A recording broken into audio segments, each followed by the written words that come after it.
নতুন একটা রান্নায় সবাইকে স্বাগতম। আজ আমি করব শাপলা চাটনি। এটা আমার মায়ের দিদিমার রান্না। আমি একবার খেলে বারবারই খেতে চাইলে। প্রথমে এগুলোকে খুব সুন্দর করে ছোট ছোট করে কেটে নিতে হবে। দেখুন এইভাবে, তাহলে সিদ্ধ হতে সুবিধা হবে। দেখুন ঠিক এইভাবে মা হাত দিয়ে দেখিয়ে দিচ্ছে।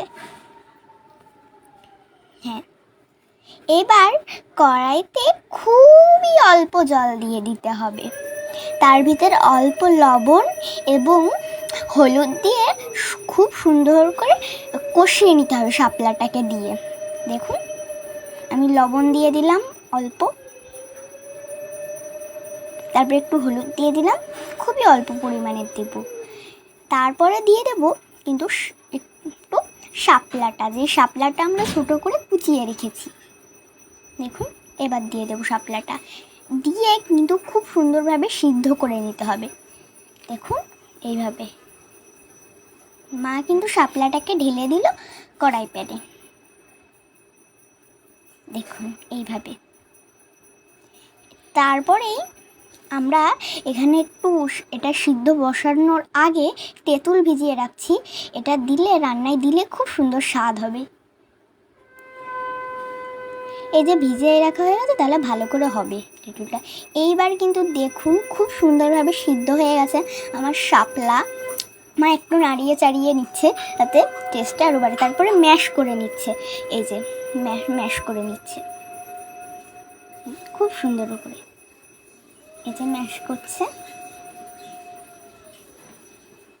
ম্যাশ হয়ে গেলে আমি চা চামচের 1 চামচ খুবই অল্প পরিমাণে চিনি দিয়ে দিচ্ছি। আমরা চিনি তো কম খাই, ওই জন্যে দিয়ে এবার খুব সুন্দরভাবে দিয়ে দিচ্ছি ওই তেঁতুলের বানিয়ে রাখা ম্যাশটা।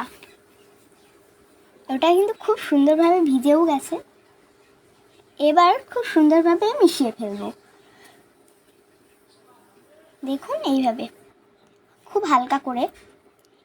এইবার দেখুন এটা আমি নামিয়ে নিলাম একটা অন্য পাত্রে নামিয়ে নিয়েছি এবং আর একটা প্যানে আমি এখানে দিয়ে দিচ্ছি ভালো মতন তেল, খুবই অল্প।